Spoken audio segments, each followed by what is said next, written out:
حکومت رحمانوف امروز استقلالیت رو صاحب شده است، درست؟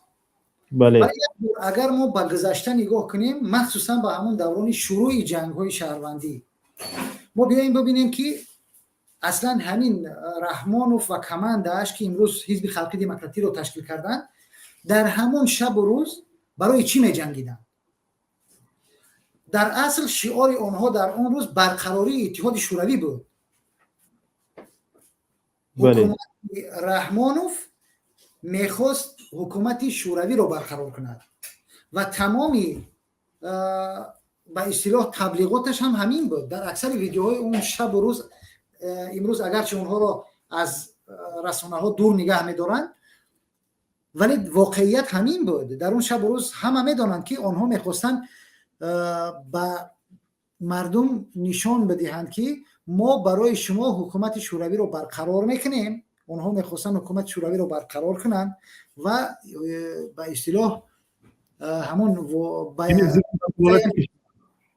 با گفته یکی از همون کارشناسان روس، همین تقسیم بندی یورچیک و وافچیک از همینجا سرچشمه میگیرد. یعنی اونها گویا حکومت یوریدیکی همون میخواستن از طریق حکومت یوریدیکی رو برقرار کنن به همون مضمون حکومت شوروی و ساخت شوروی رو برقرار کردن میخواستن.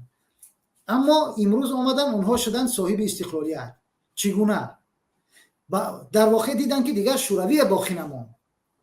در بین ازبکستان مستقل شد، قرقیزستان مستقل شد، دیگران مستقل شدن و اینها مجبور شدن که همون استقلالیت رو قبول کنند. و الا استقلالیت قبل از آمدن حکومت رحمانوف اعلان شده بود. قدردین اسلانوف این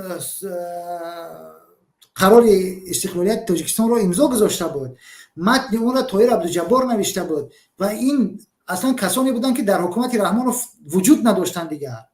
از وقتی که حکومت رحمانوف سر قدرت آمد، شما یک بار تصور کرده میتوانید که طاهر عبدالجبار گریزه شد.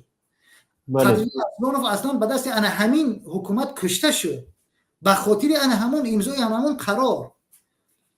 و حالا تصور کنید که همین توده آمدن و امروز ادعای استقلالیت میکنن و میاین استقلالیت رو جشن میگیرن.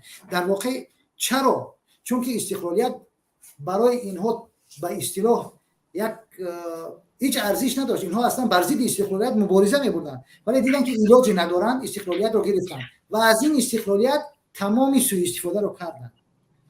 و امروز میبینیم که یک حکومت دیکتاتوری رو تشکیل کردن و محض به خاطر همین سوء استفاده از همین استقلالیت به اینها منصب داده است، تمام چیز را داده است. امروز شدن به اصطلاح صاحبان استقلالیت.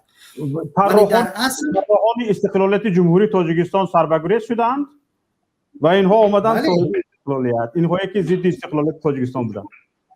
بله دقیقاً. شما یک بار نگاه کنید آیا در همین شب و روز استقلالیت باره از طاهر عبدالجبار نویسنده متن چی میگن همون قرار استقلالیت تاجیکستان آیا نام برده می شود؟ کی تنظیم کرد؟ آیا نام برده می شود؟ قدردین اسلانوف آیا بار نام برده می شود؟ کسانی که برای این استقلالیت واقعا زحمت کشیده بودند آیا باری از اونها نام برده می شود؟ چگونه است که صاحب این استقلالیت هم باز یک پیشوای خودخوانده می شود؟ همون پیشوایی که بر ضد این استقلالیت مبارزه برده است و مردم زیادی را حتی به قتل رسانده است، مردم زیادی را شهید کرده است. اون شهیدان واقعا شهیدان راه استقلال بودن که به دست اینها شهید شدن، ولی امروز اینها ادعای استقلالیت میکنن و این واقعا یک تضاد بزرگ است در تاریخ معاصر تاجیکستان. و من مطمئنم که در آینده وقتی اینها این حکومت از بین میرود پیدا میشوند مردانی که این واقعیت ها را به بحث میکشند، این حادثه ها را روی آب میارند، این واقعیت ها را مطرح میکنند و از حق به حقدار میرسند. در واقع قهرمان و قهرمانانی ملت تاجیک برای استقلالیت تاجیکستان جان فدایی کردند همون طاهر عبدالجبار و قدردین اسلانوف و دیگرها هستند. ولی امروز استقلالیت ما رو هم به نام یک پیشوای خودخوانده پیوند میزنند که این واقعا تضاد بزرگ است و یک خیانت بزرگ است. زیرا این آدم اصلا مخالف استقلالیت بود. این برای برقراری اتحاد شوروی می‌جنگید. چگونه صاحب استقلالیت می‌شود؟ چگونه او را ما صاحب استقلالیت می‌نامیم؟ و این واقعیت‌ها باید به مردم گفته شود.